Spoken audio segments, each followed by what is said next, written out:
politik yang tajam yang dipertontonkan sejak beberapa pemilu terakhir merobek tenun kebangsaan.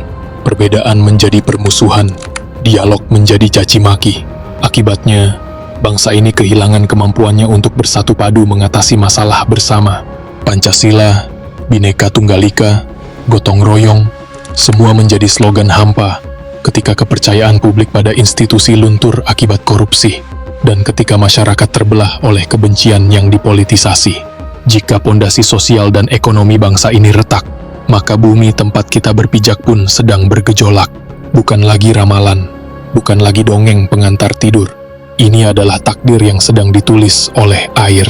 Badan Riset dan Inovasi Nasional BRIN memperkirakan 115 pulau di Indonesia terancam tenggelam pada tahun 2100. Ancaman ini bukan lagi di masa depan yang jauh. Di pesisir utara Jawa, bencana itu sudah terjadi setiap hari. Kota Pekalongan ambles hingga 11 cm per tahun. Jakarta hingga 8 cm per tahun. Laju penurunan muka tanah ini yang disebabkan oleh eksploitasi air tanah berlebihan bertemu dengan kenaikan permukaan air laut akibat perubahan iklim global. Sebuah kombinasi maut. Prediksi bahwa sebagian besar Jakarta Utara akan terendam permanen pada 2050 bukanlah isapan jempol, melainkan sebuah keniscayaan ilmiah. Ini bukan tentang kehilangan tanah, ini tentang kehilangan rumah, kehilangan sejarah, kehilangan kuburan leluhur.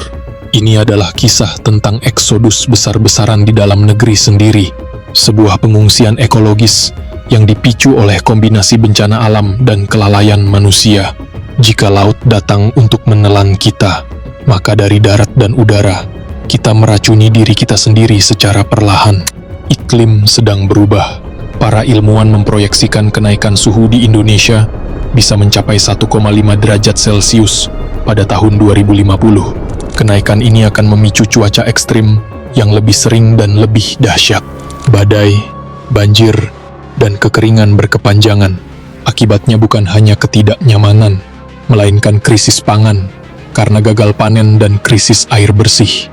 Tanpa mitigasi serius, perubahan iklim dapat memangkas 4,4% produk domestik bruto Indonesia pada 2050. Di saat yang sama, paru-paru dunia yang ada di tanah air kita terus digerogoti. Hutan Kalimantan kehilangan rata-rata 1,1 juta hektar per tahun.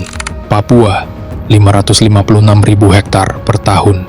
Hutan yang musnah demi perkebunan dan pertambangan melepaskan karbon dalam jumlah masif, mempercepat